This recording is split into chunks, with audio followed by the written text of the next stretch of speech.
सभी भक्तजनों को जय श्री कृष्णा। भक्तजनों, अब इसके पश्चात पंचदश अध्याय अर्थात 15वें अध्याय का पाठ करेंगे।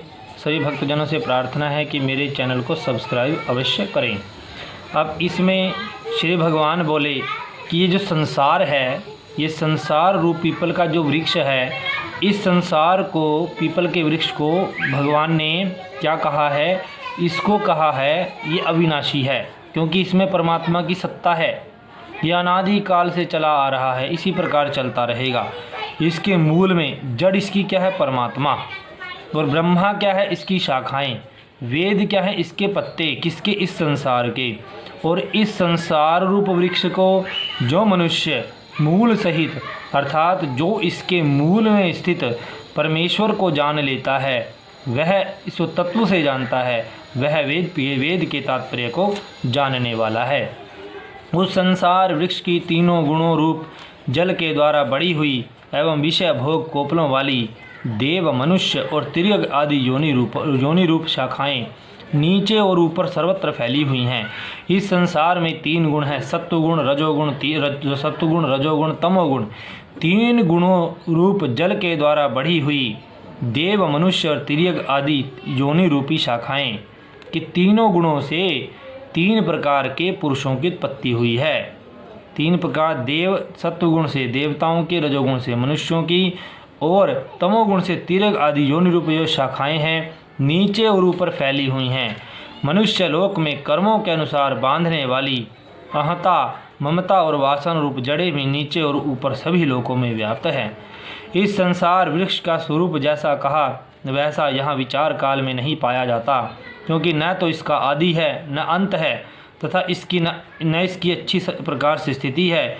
इसलिए इस अहंता, ममता और वासना रूप अति दृढ़ मूलों वाले संसार रूप पीपल के वृक्ष को दृढ़ वैराग्य रूप शस्त्र द्वारा काट कर उसके पश्चात उस परम पद परमेश्वर को भली भांति खोजना चाहिए, जिसमें गए हुए पुरुष फिर लौटकर संसार में नहीं आते। जिस परमेश्वर से इस पुरातन संसार वृक्ष की प्रवृत्ति विस्तार को प्राप्त हुई है, उसी आदि पुरुष नारायण के मैं शरण में हूँ।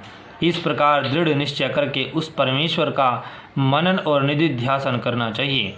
जिनका मान और मोह नष्ट हो गया है, जिन्होंने आसक्ति रूप दोष को जीत लिया है, जिनकी परमात्मा के स्वरूप में नित्य स्थिति है, जिनकी कामनाएं पूर्ण रूप से नष्ट हो गई हैं, वे सुख दुख नामक द्वंद्वों से विमुक्त ज्ञानी जन उस अविनाशी परम पद को प्राप्त होते हैं।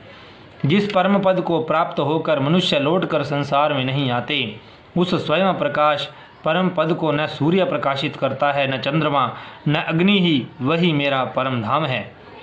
इस देह में यह जीवात्मा मेरा ही सनातन अंश है, और वही इस प्रकृति में स्थित मन और पांचों इंद्रियों को आकर्षण करता है। वायु गंध के स्थान से गंध को ग्रहण करके ले जाता है, वैसे ही देहादि का स्वामी जीवात्मा भी जिस शरीर का त्याग करता है, उससे इन मन सहित इंद्रियों को ग्रहण करके फिर जिस शरीर को प्राप्त होता है उसमें जाता है। यह जीवात्मा श्रोत्र, चक्षु और त्वचा को तथा रसना, घ्राण और मन को आश्रय करके अर्थात इन सब के सहारे से ही विषयों का सेवन करता है। शरीर को छोड़कर जाते हुए अथवा शरीर में स्थित हुए अथवा विषयों को भोगते हुए को, इस प्रकार तीनों गुणों से युक्त हुए को भी अज्ञानी जन नहीं जानते। केवल ज्ञान रूप नेत्रों वाले विकासशील ज्ञानी ही तत्व से जानते हैं। यत्न करने वाले योगी जन भी अपने हृदय में स्थित इस आत्मा को तत्व से जानते हैं, किंतु जिन्होंने अपने अंतःकरण को शुद्ध नहीं किया, ऐसे अज्ञानी जन तो यत्न करते रहने पर भी इस आत्मा को नहीं जानते।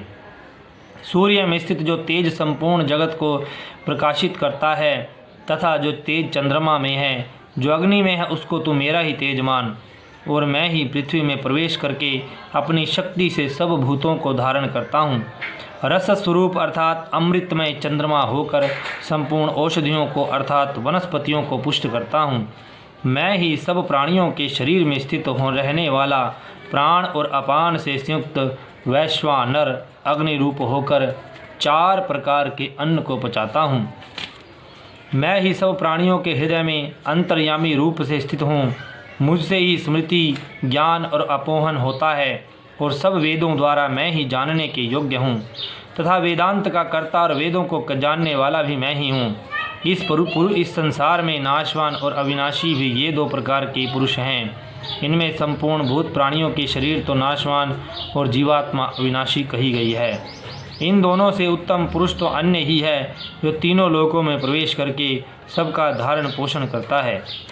एवं अविनाशी परमेश्वर और परमात्मा इस प्रकार कहा गया है, क्योंकि मैं नाशवान जड़ वर्ग क्षेत्र से तो सर्वथा अतीत हूँ और अविनाशी जीवात्मा से भी उत्तम हूँ, इसलिए लोक में और वेद में भी पुरुषोत्तम नाम से प्रसिद्ध हूँ। भारत, जो ज्ञानी पुरुष मुझको इस प्रकार तत्व से पुरुषोत्तम जानता है, वह सर्वज्ञ पुरुष सब प्रकार से निरंतर मुझ वासुदेव परमेश्वर को ही भजता है। हे निष्पाप अर्जुन, इस प्रकार यह अति रहस्य युक्त गोपनीय शास्त्र मेरे द्वारा कहा गया।